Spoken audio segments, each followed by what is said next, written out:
Programme के इस हिस्से में शामिल होने का एक बार फिर बहुत बहुत स्वागत। तो गलबात उस तरह ही जारी रखते हैं, पर गलबात का विषय इस वेले कैनेडा की पॉलिटिक्स से लैके आऊँगा। कैनेडा के पॉलिटिक्स के अजकल हरेक दियां नज़रां माइक डफी ट्रायल से लगियां हुई ने। माइक डफी का जो ट्रायल शुरू होया सी तो माइक डफी ने अप्रैल के इसकी मंग की सी कि अप्रैल के मेरा ट्रायल शुरू हो जाए। उदों विरोधी तरह ने तो जी गवर्निंग पार्टी आ उसकी नज़र लगी हुई सी, क्योंकि फैडरल इलैक्शन होने ने अक्तूबर 2015 के ਜਦੋਂ फैडरल इलैक्शन उस साल के होण, इस ट्रायल तो बाद जो आउटकम आऊगा उस दे नाल विरोधी पार्टियां नूं जां गवर्नमेंट पार्टी नूं एक कोई मुद्दा मिल सकता। थोड़ा जिहा दर्शकों के नाल शेयर करना चाहूँगा कि ट्रायल ये क्यों हो रहा तो काहदे लई हो रहा। रीजन ये है कि जो कैनेडा के कंजरवेटिव पार्टी ऑफ कैनेडा बनी सी तो उन्होंने वादा किया कि असी सैनेटर रिफॉर्म लैके आने ने, जिहड़े सैनेटर जे इंडिया के कही जाए साडी जी राज सभा होंदी आ, उस तरह इत्थे कैनेडा के सैनेट होंदी आ, जिहदे कैनेडा के सैनेटर अपॉइंट किए जाते हैं। कंजरवेटिव पार्टी का कहना सी कि अपॉइंटमेंट इदा नहीं होनी चाहिए, जिसका सारा अधिकार प्राइम मिनिस्टर नूं होना चाहिए। इन्हों वट-वट स्टेटां दे विचों ड्यूरिंग इलैक्शन स्टेट लैवल जां प्रोविंस लैवल दी इलैक्शन दे विच वोटां पैणियां चाहिदियां ने। जिन्नियां सीटां एक राज नूं एलोकेट होंदियां ने उन्नियां सीटां दे नाल जदों वैकेंसीज़ होंदियां ने तो उवें फिल होणियां चाहिदियां ने। अलबर्टा एक इहो जिहा इकल्ला ही प्रोविंस आ जिथे पिछले वारी जदों इलैक्शनस होईयां सीगियां तो उत्थे जिहड़े सैनेटर रन कीते सीगे वट-वट प्रोविंशियल जिहड़ियां राज पद्धरी पार्टियां ने उन्होंने अपने अपने नुमाइंदे खड़े कीते सीगे। पीसी पार्टी के ही 3 नुमाइंदे जिते सी, जिन्हां दे विचों डेनस्टैन, माइक शेट ते यूनीवर्सिटी ऑफ कैलगरी के वाइस चांसलर सीगे जिते सी। उन्होंने 1-2 नंबर तो देखा गया, पहले 2 नंबर वालों ऑलरेडी अपॉइंट कर दिता गया। माइक शेट तीजे नंबर पर आए सी, हजे तक वैकेंसी फिल नहीं हुई, पर अलबर्टा के इलैक्शन ट्रायल हो गई ने। So basically I don't know that will stand और नॉट, पर जो दूजे प्रोविंसिस की गल की जाए तो सारे प्रधानमंत्री के हथ के होंदा कि कितनियां वैकेंसीज फिल करनियां ने। कंजरवेटिव पार्टी ने प्रॉमिस जरूर किया सी, पर जो उन्होंने जाके देखा कि साडी जिहड़ी गिणती बहुत गिणती सैनेट दे विच नहीं हैगी, सानू अपने कानून ते जिहड़े बिल पास कराउण दे लई उत्थे एक बहुमत चाहिदा होना। फिर जिन्नियां भी वैकेंसियां पईयां सी तां उन्हां ने अपनी फिल करन दी कोशिश कीती। उहदे विचों उन्हां ने जिहड़े नामवर जां जिहड़े पार्टी दे ਅਸੀਂ ਦੋਸ਼ भी ला ਦਿੰਦੇ कि ਤੁਹਾਡੇ ਨਾਲ पार्टी के नाल जुड़े हुए लोग ने उन्हां ਦੀਆਂ अपॉइंटमेंट ਹੁੰਦੀਆਂ ਨੇ। ਉਹਨਾਂ ਦੇ ਵਿੱਚੋਂ 3 अपॉइंटमेंटां ਇਹੋ ਜਿਹੀਆਂ ਸੀ ਜਿਹਦੇ ਵਿੱਚੋਂ ਸੈਨੇਟਰ ਮਾਈਕ ਡਫੀ जो कि CTV ਦੇ ਨਾਲ न्यूज़ मीडिया ਦੇ ਨਾਲ जुड़े हुए सी, बहुत ही पॉपुलर चैनल ਤੇ ਨਾਲ जुड़न ਦੇ ਨਾਲ ਉਹਨਾਂ ਦੀ ਕਾफ़ी पॉपुलैरिटी सी, काफ़ी ओल्ड मैन ने। सो ਉਹਨਾਂ ਦਾ ਜਿਹੜਾ ਪਿਛੋਕੜ ਆ ਉਹ ਪ੍ਰਿੰਸ ਐਡਵਰਡ ਆਈਲੈਂਡ ਦੇ ਨਾਲ ਲੱਗਦਾ। ਸੋ ਉਸ ਦੀ ਜਿਹੜੀ ਰਿਜ਼ਰਵੇਸ਼ਨ ਸੀਗੀ ਉਸ ਦੇ ਪ੍ਰੋਵਿੰਸ ਦੀ ਉਹਦੇ ਨਾਲ ਉਹਨਾਂ ਦੀ ਅਪॉइंटमेंट ਹੋਈ। ਅਪॉइंटमेंट ਹੋਣ ਤੋਂ ਬਾਅਦ ਜਦੋਂ ਥੋੜ੍ਹੇ ਜਿਹੇ ਚਿਰ ਬਾਅਦ ਦੋਸ਼ ਲੱਗਣ ਲੱਗੇ ਕਿ ਜਿਹੜੇ ਮਾਈਕ ਡਫੀ ਸੀਗੇ ਉਹ ਆਪਣਾ ਰੈਜ਼ੀਡੈਂਸ਼ੀਅਲ ਕਲੇਮ ਕਰਦੇ ਸੀਗੇ, ਕਹਿੰਦੇ ਸੀਗੇ ਕਿ ਮੈਂ ਪ੍ਰਿੰਸ ਐਡਵਰਡ ਆਈਲੈਂਡ ਦੇ ਵਿੱਚ ਰਹਿਣਾ। ਆਟਵਾ ਦੇ ਵਿੱਚ ਜਿਹੜਾ ਤੁਹਾਡਾ ਰੈਜ਼ੀਡੈਂਸ਼ੀਅਲ ਭੱਤਾ ਮਿਲਦਾ ਹੁੰਦਾ ਉਸ ਨੂੰ ਆਰਟੀਫੀਸ਼ੀਅਲ ਕਲੇਮ ਕਰਦੇ ਰਹੇ। ਹਾਲਾਂਕਿ ਜਿਹੜੇ ਸਬੂਤ ਮਿਲੇ ਸੀ ਉਸ ਵੇਲੇ ਉਹ ਇਹ ਸੀ ਕਿ ਮਾਈਕ ਡਫੀ ਪਿਛਲੇ 10 ਸਾਲਾਂ ਤੋਂ ਸੈਨੇਟਰ ਬਣਨ ਤੋਂ ਪਹਿਲਾਂ ਹੀ ਆਪਣੀ ਜਿਹੜੀ ਪ੍ਰਾਇਮਰੀ ਰੈਜ਼ੀਡੈਂਸ ਆ ਉਹ ਆਟਵਾ ਨੂੰ ਯੂਜ਼ ਕਰਦੇ ਸੀਗੇ। ਉੱਥੋਂ ਦੋਸ਼ ਸ਼ੁਰੂ ਹੋਏ, ਦੋਸ਼ਾਂ ਤੇ ਦੋਸ਼ ਲੱਗਦੇ ਹੋਏ, ਕਿਉਂਕਿ ਜਿਹੜੇ ਮਾਈਕ ਡਫੀ ਸੀਗੇ ਉਹ ਕੰਜ਼ਰਵੇਟਿਵ ਪਾਰਟੀ ਦੇ ਲਈ ਕਾਫੀ ਫੰਡ ਇਕੱਠਾ ਕਰਨ ਦੇ ਵਿੱਚ ਜਦੋਂ ਇੱਕ ਐਜ਼ ਏ ਗੈਸਟ ਸਪੀਕਰ ਬੋਲਣ ਜਾਂਦੇ ਸੀਗੇ ਉਹਦੇ ਵਿੱਚ ਫੰਡ ਰੇਜ਼ਿੰਗ ਦੇ ਵਿੱਚ ਕਾਫੀ ਮਦਦ ਮਿਲਦੀ ਸੀ। ਸੋ ਮਾਈਕ ਡਫੀ ਦੇ ਕਾਫੀ ਐਕਸਪੈਂਸ ਇਹੋ ਜਿਹੇ ਮਿਲੇ ਜਿਹੜੇ ਕੰਟਰੋਵਰਸੀਅਲ ਸੀਗੇ। ਜੇ ਕਿਸੇ ਲਿਕਰ ਕੰਜ਼ਿਊਮ ਕਰਨੀ ਹੁੰਦੀ, ਅਲਕੋਹਲ ਕੰਜ਼ਿਊਮ ਕਰਨੀ ਹੁੰਦੀ, ਉਸ ਦਾ ਖਰਚਾ ਵੀ ਉਸ ਐਜ਼ ਏ ਸੈਨੇਟਰ 'ਤੇ ਵੀ ਪਾ ਦਿੰਦੇ ਸੀ, ਚਾਹੇ ਉਹ $100 ਦਾ ਹੋਵੇ ਚਾਹੇ 200 ਦਾ ਹੋਵੇ। ਬਿੱਲ ਕਾਫੀ ਵੱਡਾ ਬਣ ਗਿਆ। ਉਸ ਤੋਂ ਬਾਅਦ ਜਦੋਂ ਅਖੀਰ ਦੇ ਵਿੱਚ ਇਹ ਗੱਲਬਾਤ ਹੋਈ ਕਿ ਇਹ ਜਿਹੜੇ क्योंकि प्राइम मिनिस्टर साहब ने अपॉइंटमेंट की सी तो एलीगेशन लगने शुरू हो गए। एक मीटिंग हुई सी जिहदे विचों प्राइम मिनिस्टर साहब ते उन्होंने सलाहकार नाइजल राइट ते माइक डफी उन्होंने कहा गया सी कि जिन्ना भी तुसीं खर्च गलत क्लेम किया वो सारा वापस कर दो। उस दी तकरीबन $90,000 कीमत बनी सी। जिहड़ी $90,000 का चैक सीगा ਉਹ ਮਾਈਕ ਡਫੀ ਨੇ ਥੋੜ੍ਹੇ ਜਿਹੇ ਦਿਨਾਂ ਬਾਅਦ ਵਾਪਸ ਦੇ ਦਿੱਤਾ ਸੀ ਕਿ ਵੀ ਮੈਂ 90,000 ਪੇ ਕਰ ਦਿੰਦਾ। ਪੱਤਰਕਾਰਾਂ ਨੇ ਉਹਨਾਂ ਤੋਂ ਪੁੱਛਿਆ ਗਿਆ ਕਿ $90,000 ਕਿੱਥੋਂ ਆਇਆ ਤਾਂ ਉਹਨਾਂ ਨੇ ਕਿਹਾ ਸੀ ਮੈਂ ਆਪਣੇ ਘਰ 'ਤੇ ਮੌਰਗੇਜ ਲੈ ਕੇ ਦਿੱਤੀ ਆ। ਉਹਨਾਂ ਨੇ ਆਪਣੇ ਦੋਸ਼ਾਂ ਤੇ ਗੱਲ ਨਹੀਂ ਸੀ ਪਾਈ, ਪਰ ਇੰਨਾ ਜ਼ਰੂਰ ਕਿਹਾ ਸੀ ਕਿ ਜਿਹੜੇ ਇਹ ਰੈਜ਼ੀਡੈਂਸ਼ੀਅਲ ਕਲੇਮ ਆ it was not clear, so it's not my fault, ਪਰ ਜੇ ਮੈਂ ਚਾਰਜ ਕੀਤੇ ਆ ਤਾਂ ਵਾਪਸ ਦੇ ਰਿਹਾ, ਆਪਣੇ ਘਰ ਤੇ ਮੌਰਗੇਜ ਲੈ ਕੇ ਦੇ ਰਿਹਾ। ਪਰ ਕੁਝ ਦਿਨਾਂ ਬਾਅਦ ਹੀ ਸਬੂਤ ਮਿਲੇ ਕਿ ਜਿਹੜਾ ਉਹ ਚੈੱਕ ਸੀਗਾ ਉਹ ਨਾਈਜਲ ਰਾਈਟ ਜਿਹੜੇ ਕਿ ਪ੍ਰਾਈਮ ਮਿਨਿਸਟਰ ਦੇ ਸਲਾਹਕਾਰ ਸੀ ਉਹਨਾਂ ਨੇ ਆਪਣੇ ਪਰਸਨਲ ਬੈਂਕ ਅਕਾਊਂਟ 'ਚੋਂ ਦਿੱਤਾ ਸੀ, ਜਿਸ ਦਾ ਸੈਨੇਟਰ ਮਾਈਕ ਡਫੀ ਨੇ ਯੂਜ਼ ਕੀਤਾ ਤੇ ਉਹ ਦੇ ਦਿੱਤਾ। ਉਸ ਤੋਂ ਬਾਅਦ ਹੁਣ ਇਹ ਸਰਕਾਰ ਦਾ ਤੇ ਇਹੋ ਜਿਹੇ ਗੱਲਾਂ ਦੇ ਵਿੱਚ ਬਰਾਈਬਰੀ ਦੇ ਇਲਜ਼ਾਮ ਤੱਕ ਲੱਗੇ ਉਹਨਾਂ ਦੇ ਉੱਤੇ, ਤੇ ਉਹਨਾਂ ਨੂੰ ਬਰਾਜ਼ੋ ਤੇ ਇੱਕ ਦੂਜੀ 3 ਸੈਨੇਟਰਾਂ ਨੂੰ ਇਹਨਾਂ ਇਲਜ਼ਾਮਾਂ ਦੇ ਵਿੱਚ ਹੀ ਪਹਿਲਾਂ ਤਾਂ ਕੰਜ਼ਰਵੇਟਿਵ ਪਾਰਟੀ ਨੇ ਆਪਣੇ ਵਿੱਚੋਂ ਕੱਢਿਆ, ਫਿਰ ਉਹਨਾਂ ਦੀ ਐਜ਼ ਏ ਸੈਨੇਟਰ ਸਸਪੈਂਸ਼ਨ ਵੀ ਕਰ ਦਿੱਤੀ ਗਈ। ਮਾਈਕ ਡਫੀ ਨੇ ਕਿਹਾ ਸੀ ਮੈਂ ਸੱਚ ਦਾ ਸੱਚ, ਦੁੱਧ ਦਾ ਦੁੱਧ ਬਾਹਰ ਲੈ ਕੇ ਆਊਂਗਾ। ਉਹਨਾਂ ਨੇ ਆਪ ਕੀਤੀ ਸੀ ਕਿ ਇਸ ਦੀ ਕਾਨੂੰਨੀ ਜਾਂਚ ਹੋਣੀ ਚਾਹੀਦੀ ਹੈ, ਇਸ ਦੀ ਜੁਡੀਸ਼ਰੀ ਦੇ ਵਿੱਚ ਜਾਂਚ ਜਾਣੀ ਚਾਹੀਦੀ ਆ। ਜਦੋਂ ਹੁਣ ਆਹ ਟਰਾਇਲ ਸ਼ੁਰੂ ਹੋਇਆ, ਟਰਾਇਲ ਦੇ ਵਿੱਚੋਂ ਅੱਜ ਦੂਜਾ ਦਿਨ ਆ, 2 ਦਿਨ ਮਾਈਕ ਡਫੀ ਨੇ ਚੁੱਪੀ ਸਾਂਭੀ ਹੋਈ ਆ ਕਿ ਕੁਛ ਨਹੀਂ ਦੱਸ ਰਹੇ, it's just procedural doing in the court. ਪਰ ਜਿਹੜੇ ਉਹਨਾਂ ਦੇ ਵਕੀਲ ਨੇ ਉਹ ਵੀ ਹਜੇ ਕੁਛ ਨਹੀਂ ਬੋਲ ਰਹੇ।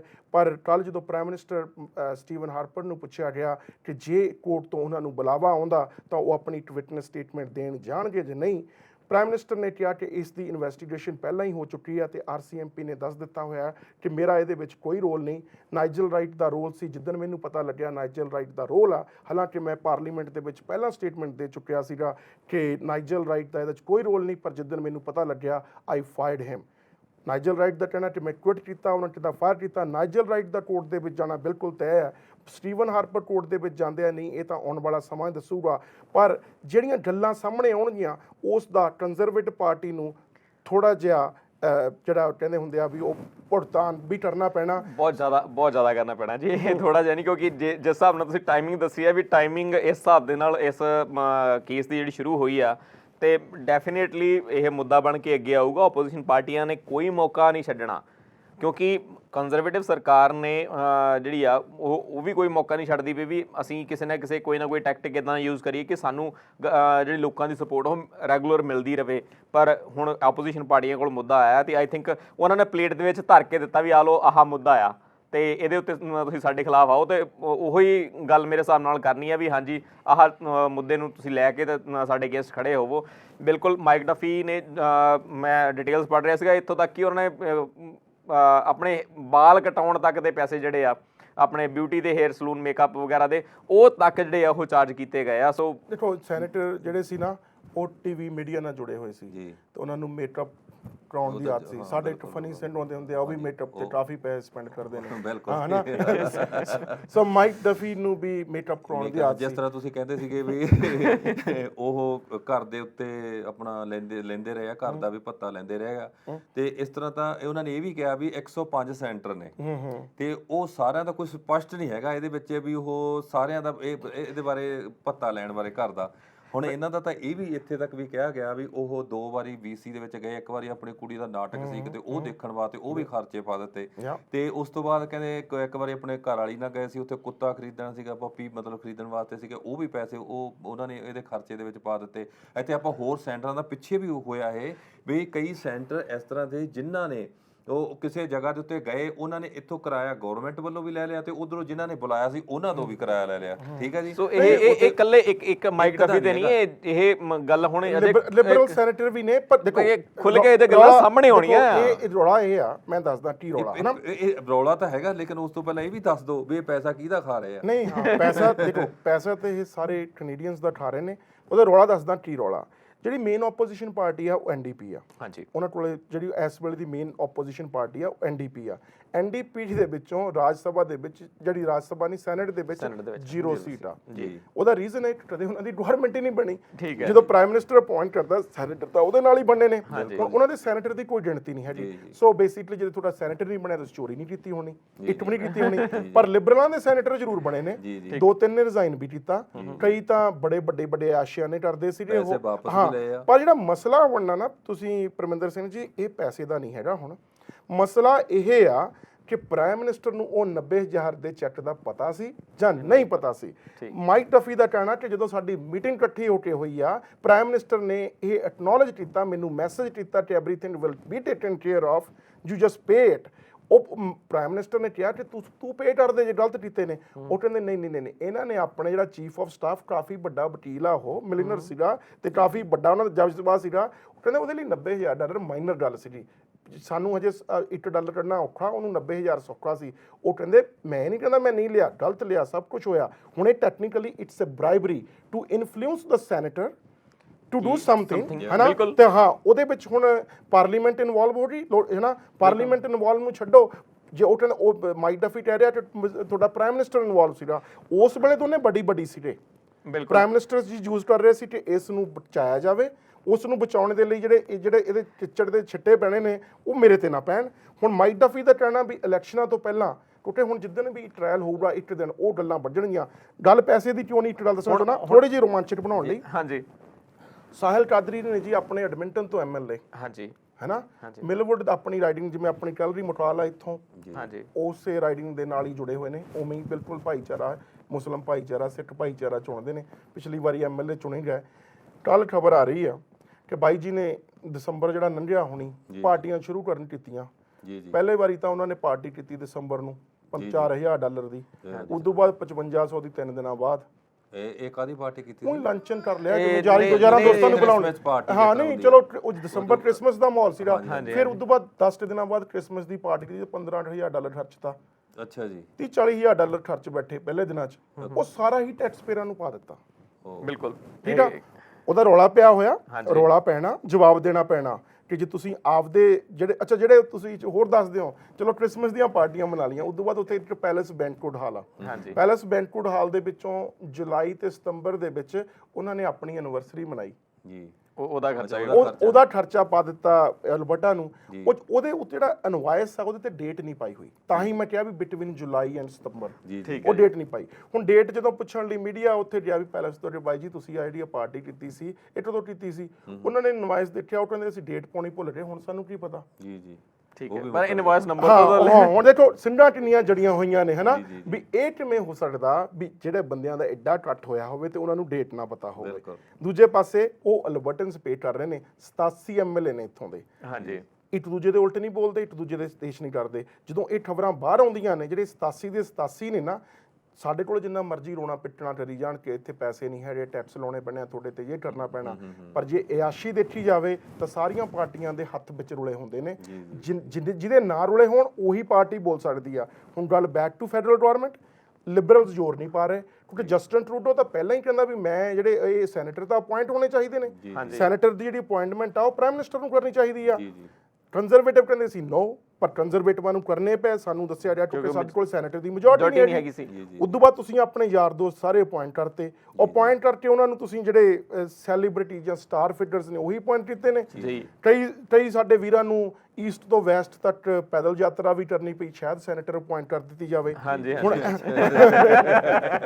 ਹੁਣ ਜਿਹੜੀ MP ਦੇ ਇਲੈਕਸ਼ਨ ਹੁੰਦੇ ਨੇ, MP ਦੇ ਇਲੈਕਸ਼ਨ ਦੇ ਵਿੱਚ ਏਡੀ ਬਰਾਈਬਰੀ ਨਹੀਂ ਹੋ ਸਕਦੀ। ਪਤਾ ਕਿਉਂ? ਕਿਉਂਕਿ 4 ਸਾਲਾਂ ਬਾਅਦ ਫਿਰ ਲੋਕਾਂ ਕੋਲੇ ਜਾਣਾ। ਬਿਲਕੁਲ, ਜੇ ਆਸ਼ੀ ਕੀਤੀ ਹੋਵੇ ਜੀ, ਜੇ ਸੈਨੇਟਰ ਹੈਗੇ ਤਾਂ ਉਹ ਕੰਟੀਨਿਊਸਲੀ ਹੈਗੇ, ਸੈਨੇਟਰ ਤਾਂ ਫਿਰ ਤੁਸੀਂ ਰਿਟਾਇਰ ਹੀ ਹੋਣਾ। ਬਿਲਕੁਲ, ਹੈ ਨਾ। ਇਹ ਸਭ ਨੂੰ ਵਧੀਆ ਪੋਸਟਿੰਗ ਆ, ਇਹਦਾ ਬਹੁਤ ਫਾਇਦਾ ਬਣਦਾ। ਇੱਕ ਨੂੰ ਰੈੱਡ ਦੀ ਬਿਲਡਿੰਗ ਦਾ ਨਾਮ ਦਿੱਤਾ ਜਾਂਦਾ ਇਹਨੂੰ। ਤੇ ਆਮ ਕੈਨੇਡੀਅਨਸ, ਕੱਲ 62% ਕੈਨੇਡੀਅਨਸ ਨੇ ਕਿਹਾ ਇਹਦੀ ਤਾਂ ਲੋੜ ਹੀ ਨਹੀਂ ਹੈਗੀ ਵੀ ਸੈਨੇਟਰ ਨੂੰ ਅਬੋਲਿਸ਼ ਕਰ ਦੋ। ਸੈਨੇਟ ਅਬੋਲਿਸ਼ ਹੋਣੀ ਚਾਹੀਦੀ ਆ। NDP ਵੀ ਕਹਿੰਦੀ ਹੈ ਅਬੋਲਿਸ਼ ਹੋਣੀ ਚਾਹੀਦੀ ਆ, ਕਿਉਂਕਿ ਉਹਨਾਂ ਨੂੰ ਸਦੀਆਂ ਲੱਗ ਜਾਣੀਆਂ ਆਪਦੇ ਉੱਤੇ ਬੰਦੇ ਬਣਾਉਂਦੇ। ਗਵਰਨਮੈਂਟ ਬਣੂਗੀ ਉਹਨਾਂ ਦਾ, ਤਾਂ ਹੀ ਸੈਨੇਟਰ ਜਾਊਗਾ। ਦੂਜੇ ਪਾਸੇ ਜੇ ਪ੍ਰੋਵਿੰਸ ਵਾਈਡ ਤੇ, ਜਿਵੇਂ ਮੈਂ ਕਿਹਾ ਸੀ ਅਲਬਰਟਾ ਦੇ ਵਿੱਚ 3 ਸੈਨੇਟਰ ਬਣਦੇ ਨੇ, ਇਹ ਕਿਸੇ ਸਟੇਟ ਲੈਵਲ ਨੂੰ ਅਧਿਕਾਰ ਦਿੱਤੇ ਹੁਣ ਵੀ ਤੁਹਾਡੇ 3 ਸੈਨੇਟਰ ਅਪਾਇੰਟ ਹੋਣਗੇ, ਤੁਸੀਂ ਆਪਣੀ ਸਟੇਟ ਚੋਂ ਪਹੁੰਚਣੇ ਨੇ। ਬੜਾ ਵਧੀਆ ਮੇਰੇ ਖਿਆਲ ਕਦਮ ਸੀਗਾ। ਉਹਦੇ ਚ ਤੁਹਾਨੂੰ ਇੱਕ ਜਿਹੜਾ ਹੁਣ ਜੇ ਅਲਬਰਟਾ ਜੋ 3 ਸੈਨੇਟਰ ਅਪਾਇੰਟ ਹੋਣੇ ਆ, ਤੁਸੀਂ ਚਾਹੇ ਪਾਰਟੀ ਦੀ ਰਿਪਰੈਜ਼ੈਂਟੇਸ਼ਨ ਲੈ ਲਓ, ਪਰ ਯੂ ਆਸਕ ਦ ਪਬਲਿਕ ਕਿ ਹੂ ਸ਼ੁੱਡ ਬੀ ਦ ਸੈਨੇਟਰ। ਬਿਲਕੁਲ ਹੋਣਾ ਚਾਹੀਦਾ। ਪਰ ਦੂਜੀ ਗੱਲ, ਜਦੋਂ ਕੋਈ ਰੋਲ ਹੀ ਨਹੀਂ, ਇੱਕ ਤੁਸੀਂ ਸਟੈਂਪ ਹੀ ਲਾਉਣੀ ਆ। ਜਿਹੜੀ ਗਵਰਨਮੈਂਟ ਤੁਹਾਡੀ ਇੱਕ ਬਿੱਲ ਭੇਜਦੀ ਆ, ਤੁਸੀਂ ਉਹਦੇ ਤੇ ਸਟੈਂਪ ਲਾਉਣੀ ਆ ਜਿਹਨੇ ਤੁਹਾਡੇ ਤੇ ਅਹਿਸਾਨ ਕੀਤਾ ਹੋਇਆ ਅਪਾਇੰਟਮੈਂਟ ਕਰਕੇ। ਸੋ ਬੇਸਿਕਲੀ ਕੋਈ ਤੁਕ ਨਹੀਂ ਬਣਦੀ, ਕੋਈ ਸਿਰ ਪੈਰ ਨਹੀਂ ਹੈਗਾ। ਫਿਰ ਇਹ ਹੋ ਗਿਆ ਨਾ ਵੀ ਉਹ ਤਾਂ ਆਪ ਵੀ ਲਾ ਸਕਦੇ ਆ। ਨਹੀਂ ਚਲ, ਮੈਂ ਹੁਣ ਜੇ ਤੁਸੀਂ ਕਹੋ ਵੀ ਤੁਸੀਂ ਹੁਣ ਜੇ ਇਸ ਸਮੇਂ ਪ੍ਰਧਾਨ ਮੰਤਰੀ ਹੈਗੇ ਆ ਤਾਂ ਤੁਸੀਂ ਆਪਣੇ ਕਿਸੇ ਯਾਰ ਦੋਸਤ ਨੂੰ ਬਣਾ ਬਣਾ ਦਿੰਦੇ ਆ, ਸੈਨੇਟ ਬਣਾ ਦਿੰਦੇ ਆ, ਤੇ ਉਹਨੂੰ ਕਹਿਣਾ ਵੀ ਹਾਂ ਵੀ ਆਹ ਫੋਨ ਕਰਕੇ ਕਹਿਣਾ ਵਾ ਆਹ ਸਮਾਨ ਭੇਜ ਰਿਹਾ ਮਾੜਾ ਜਿਹਾ ਚੈੱਕ ਕਰਕੇ ਮੋਹਰ ਲਾ ਦੇ। ਸਹੀ ਗੱਲ ਆ। ਨਹੀਂ ਦੇ ਆ ਇਹੀ ਚੱਲਦਾ ਕੰਮ ਆਪਣੇ ਹੁਣ ਇੰਡੀਆ ਦੇ ਵਿੱਚ ਗੱਲ ਕਰ ਦਿੰਦੇ ਆ। ਰਾਸ਼ਟਰਪਤੀ ਦੀ ਅਪਾਇੰਟਮੈਂਟ ਕਿਵੇਂ ਹੁੰਦੀ ਆ? ਰਾਸ਼ਟਰਪਤੀ ਦੀ ਅਪਾਇੰਟਮੈਂਟ ਸਾਨੂੰ ਦੱਸਿਆ ਜਾਂਦਾ ਵੀ ਇਲੈਕਸ਼ਨਸ ਨਾ ਹੁੰਦੇ, ਜਿਹੜੇ ਐਮਐਲਏ ਜਿਹੜੇ ਇਲੈਕਟਡ ਹੁੰਦੇ ਨੇ ਉਹ ਚੁਣਦੇ ਨੇ, ਪਰ ਕੰਟਰੋਲ ਕੌਣ ਕਰਦਾ? ਜਿਹੜੀਆਂ ਗਵਰਨਿੰਗ ਪਾਰਟੀ ਹੁੰਦੀਆਂ ਨੇ। ਹਾਂ, ਉਹ ਤਾਂ ਗਵਰਨਿੰਗ ਪਾਰਟੀ ਤੋਂ ਬਿਨਾਂ ਕਿਵੇਂ ਜਿੱਤ ਜਾਉਂਦੇ? ਜਦੋਂ ਗਵਰਨਿੰਗ ਪਾਰਟੀ ਨੇ ਰਾਸ਼ਟਰਪਤੀ ਬਣਾ ਵੀ ਦਿੱਤਾ, ਹਾਂਜੀ, ਤੇ ਜੇ ਪ੍ਰਾਈਮ ਮਿਨਿਸਟਰ ਨਾਲ ਨਹੀਂ ਬਣਦੀ ਯੂ ਆਰ ਡਨ।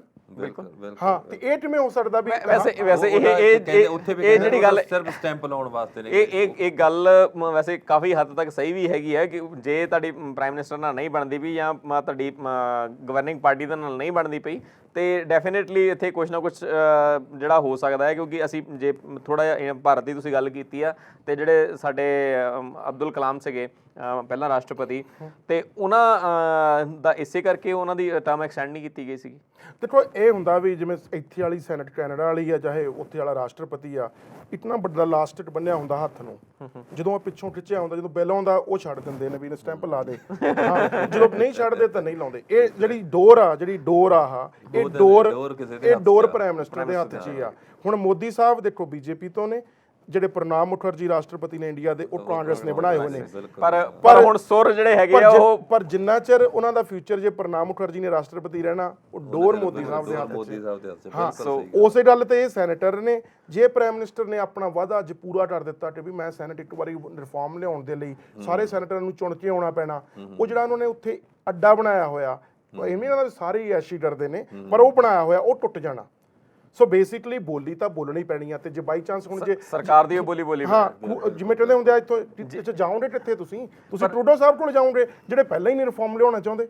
ਬਿਲਕੁਲ, ਉਹ ਹੁਣ ਜੇ ਇਹ ਰਿਫਾਰਮ ਲੈ ਕੇ ਆਉਂਦੇ ਆ ਤਾਂ ਇਹ ਸੇਫ ਸਾਈਡ 'ਚ ਹੈਗੇ ਆ। ਜੇ ਹੁਣ ਅਸੀਂ ਗੱਲ ਕਰੀਏ ਕਿ ਪ੍ਰਧਾਨ ਮੰਤਰੀ ਸਟੀਵਨ ਹਾਰਪਰ ਰਿਫਾਰਮ ਅਗਰ ਲੈ ਕੇ ਆਉਂਦੇ ਆ ਤਾਂ ਉਹ ਸੇਫ ਸਾਈਡ ਤੇ ਰਿਫਾਰਮ ਨਹੀਂ ਲੈ ਕੇ ਆਉਂਦੇ। 2 ਵਾਰੀ ਗਵਰਨਮੈਂਟ ਬਣਾ ਚੁੱਕੇ, ਹੁਣ ਤਾਂ ਨਾਮ ਨਹੀਂ ਲੈਂਦੇ, ਹੁਣ ਤਾਂ ਇਲੈਕਸ਼ਨ ਇਸ਼ੂ ਨੇ। ਇਹ ਤੇ ਫਿਰ ਉਹੀ ਬਾਦਲ ਵਾਲਾ ਹਾਲ ਹੋ ਗਿਆ। ਇੱਥੇ ਇਲਜ਼ਾਮ ਵੀ ਇਹਨਾਂ ਤੇ 31 ਲੱਗੇ ਨੇ, ਕਹਿੰਦੇ ਵੀ ਪੜਨ ਨੂੰ ਸਾਰਾ ਨਾ ਕਲਰਕ ਨੂੰ ਪੜਨ ਵਾਸਤੇ ਕਹਿੰਦੇ 15 ਮਿੰਟ ਦਾ ਟਾਈਮ ਲੱਗਦਾ। ਅੱਛਾ, ਨਹੀਂ ਦੇਖੋ, ਜਿਵੇਂ ਹੁਣ ਜੇ ਸਾਡੇ ਪੰਜਾਬੀ ਭਾਈਚਾਰੇ ਵਾਲੇ ਸੋਚਣੇ ਤੇ ਹੋਣਗੇ ਵੀ ਸੈਨੇਟਰ ਵੀ ਇਹ ਕੀ ਹੁੰਦੇ ਨੇ, ਹਨਾ, ਮੈਂ ਦੱਸਦਾ ਕੌਣ ਹੁੰਦੇ ਨੇ। ਮੈਂ 3-4 ਨਾਂ ਲਊਂਗਾ, ਫਿਰ ਤੁਸੀਂ ਮੈਨੂੰ ਦੱਸ ਦਿਓ ਵੀ ਉਹਨਾਂ ਦੀ ਪਛਾਣ ਕਿਵੇਂ ਕੀਤੀ ਜਾਵੇ। ਢੀਂਡਸਾ ਸਾਹਿਬ, ਹਾਂਜੀ, ਜੇਤਲੀ ਸਾਹਿਬ ਜੀ, ਸਮ੍ਰਿਤੀ ਰਾਣੀ ਜੀ, ਇਲੈਕਸ਼ਨਾਂ ਲੜੇ ਸੀ ਪਿਛਲੀ ਵਾਰੀ। ਹਾਂਜੀ, ਐਤਕੀ ਲੜੇ ਸੀਗੇ ਪਰ ਉਹ ਜਿੱਤੇ ਨਹੀਂ ਹੈਗੇ। ਕੀ ਹੋਇਆ ਸੀ ਉਹਨਾਂ ਨਾਲ? ਜਿੱਤੇ ਨਹੀਂ ਹੈਗੇ। ਜਦੋਂ ਜਿੱਤੇ ਨਹੀਂ ਸੀ ਇਹਦਾ ਮਤਲਬ ਕੀ ਸੀਗਾ? ਇਹਦਾ ਮਤਲਬ ਉਹ ਕਿਤੇ ਨਹੀਂ ਸਟੈਂਡ ਕਰਦੇ ਕਿ ਲੋਕਾਂ ਨੇ ਉਹਨਾਂ ਨੂੰ ਨਕਾਰ ਦਿੱਤਾ ਸੀ। ਬਿਲਕੁਲ ਨਕਾਰ ਦਿੱਤਾ ਸੀ ਨਾ, ਕਿ ਪਬਲਿਕਲੀ ਡੈਮੋਕ੍ਰੇਟਿਕ ਤੁਸੀਂ ਇਲੈਕਟ ਹੋਣ ਦੇ ਕਾਬਿਲ ਨਹੀਂ ਹੈਗੇ। ਤਿੰਨੇ ਹੀ ਸੀਨੀਅਰ ਲੀਡਰ ਨੇ ਨਾ, ਤਿੰਨੇ ਸੀਨੀਅਰ ਲੀਡਰ ਨੇ, ਪਰ ਕਿੱਡੇ ਪਦਵੀਆਂ ਤੇ ਬੈਠੇ ਹੋਏ ਨੇ। ਉਹ ਰਾਜ ਸਭਾ ਯੂਜ਼ ਕੀਤੀ ਜਾਂਦੀ ਆ, ਇਸੇ ਤਰੀਕੇ ਨਾਲ ਹੀ ਸੈਨੇਟ ਯੂਜ਼ ਕੀਤੀ ਜਾਂਦੀ ਆ। ਜਿਹੜੇ ਬੰਦਿਆਂ ਕੋਲੇ ਪਬਲਿਕ ਨੂੰ ਫੇਸ ਕਰਨ ਲਈ ਡੈਮੋਕ੍ਰੇਟਿਕ ਦੇ ਵਿੱਚ ਵੇ ਦੇ ਨਾਲ ਜਾਣ ਦੇ ਲਈ ਨਹੀਂ, ਉਹ ਸਾਡੀ ਇੰਡੀਆ ਦੇ ਵਿੱਚ ਰਾਜ ਸਭਾ ਆ, ਇੱਥੇ ਸਾਡੀ ਉਹ ਸੈਨੇਟ ਆ। ਸੈਨੇਟ ਦੇ ਵਿੱਚ yes Steven Harper promised it ਕਿ there should be reforms in the senate. Reforms ਇਹ ਹੋਣੇ ਚਾਹੀਦੇ ਆ ਕਿ it should be elected senate, not appointed senate.